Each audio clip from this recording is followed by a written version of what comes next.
Bon Nicolas, ce soir on cherchait une sixième victoire consécutive. Ça nous a pas souri. Qu'est-ce qui a manqué? C'est quoi le petit détail qui a pêché? Ouais, ce soir je pense qu'on a bien entamé le match. Après on s'est un petit peu mis dedans tout seul et puis Amiens a fait un gros match aussi. Ils ont entendu les occasions, ils les ont eues, ils ont concrétisé leurs occasions. Ce soir je pense qu'on a monté un peu de réaliste. On a les occasions pour tuer le match. À la fin on a un 4 contre 3 en powerplay, on a un powerplay en prolongation. Voilà, quand des gros matchs comme ça, si on veut faire la différence, on se doit de la faire en powerplay. Derrière, on fait quelques erreurs, on prend 4-4. Voilà, c'est des petites erreurs individuelles. Après, voilà, il faudra regarder les erreurs et se préparer pour Gap, pour un gros match à Gap. On prend un point ce soir. On va pas se contenter de ça parce qu'on veut vraiment confirmer ce qu'on a fait avant la trêve. Et puis, je pense que ce soir, on a quand même apporté du jeu, on a quand même apporté, comme je dis, on a eu un peu de manque de réalisme en deuxième, troisième période, on a eu des occasions, on n'a pas réussi à les mettre au fond, eux ils ont réussi. Après voilà, il faut gommer les erreurs rapidement et puis repartir. Il y avait l'intensité, il y avait l'envie, je pense qu'il nous a manqué un tout petit peu de souffle vers la fin. Mais bon voilà, maintenant on se concentre sur Gap, le prochain gros match, et puis voilà, on va passer des bonnes fêtes et puis on va se préparer pour le 26 entraînement et un gros match le 27. Okay. Justement, Amiens est sorti très fort pour scorer assez rapidement dans le premier tiers. Angers a su relever la tête pour en planter 3 à Ricon, qui est le meilleur gardien au niveau stat de la Magnus. Ce soir, on lui en passe 4 quand même.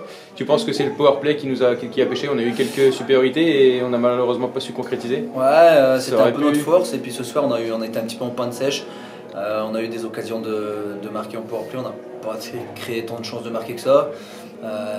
Comme j'ai dit à la fin, 4 contre 3 en prolongation, on se doit de tuer le match là, c'est comme ça, les grosses équipes c'est comme ça. Après voilà, je veux dire, notre powerplay fonctionne quand même depuis le début, on a marqué des buts, quelques ajustements à faire défensivement comme d'habitude, et puis voilà, je pense qu'il faut tirer tout le positif de ce match et puis repartir, comme je dis, contre Gap. Après voilà, Amiens sont venus fort, c'est une grosse équipe aussi, ils travaillent tout le temps, ils lâchent rien, donc voilà, on s'est fait peut-être prendre un petit peu au début du match et on a payé ça un petit peu vers la fin, mais on a bien réagi, c'est important, et on a marqué des buts, donc c'est important aussi. On a vu du beau hockey ce soir, clairement, sur les 3 tiers des deux côtés. Les équipes sont sorties fortes des deux côtés. L'expulsion de Julien Albert, capitaine, elle met un coup au moral, elle met un coup dans la tête. Comment ça se vit sur le banc, ça, la sortie du capitaine comme ça sur... Elle met un coup parce que, oui, c'est sûr, hein, quand il y a un joueur qui sort du match, on n'est jamais, en plus c'est notre capitaine, on n'est jamais... Mais après voilà, on a su profiter, on a provoqué 2 pénalités, donc finalement le 5 contre 3, le 5 minutes est passé plus ou moins bien pour nous. Après voilà, on a eu aussi un petit peu de powerplay là au moment là, parce qu'ils en prennent 2 pénalités. Voilà, il n'y a pas 25 000 questions, hein. Quand les playoffs vont arriver, les grosses équipes à 55 ils se neutralisent et c'est sur les infériorités et supériorités que ça fait la différence en général. Après voilà, on va pas blâmer le powerplay, depuis le début il fonctionne. Là il y a eu un petit peu de moins bien ce soir, on n'a pas réussi à marquer, mais voilà, on a quand même mis 4 buts. Comme je dis, il faut prendre tout le positif, le plus de positif possible, et voilà, on va faire la vidéo, on va regarder les erreurs qu'on a faites et essayer de ne pas les reproduire. Dernière question, tu sors homme du match du coup. Personnellement, comment tu te sens sur cette reprise après la trêve? Je suis content de mes matchs avant la trêve. Je pense qu'on a une bonne dynamique avec Cody et Danick. On marquait des buts, mais on prenait un petit peu des buts. Là. Depuis quelques matchs, on a réglé ça, on n'a pas pris de but. Voilà, donc on en marque. On a une bonne chimie, on s'entend bien. Je pense qu'on a une ligne un peu qui se complète bien. Danick un peu le sniper, et moi je peux marquer aussi. Et Cody qui fait du grand boulot avec le puck, pour nous distribuer des bons pucks.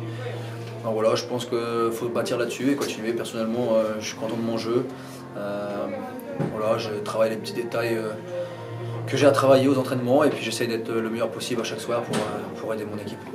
De notre côté, je pense qu'on va tous te souhaiter de bonnes fêtes de Noël. Est-ce que tu as quelque chose? Je souhaite un joyeux Noël à tous les supporters, et on a besoin de vous pour la suite du championnat, et merci beaucoup de nous soutenir, et joyeuses fêtes à tout le monde.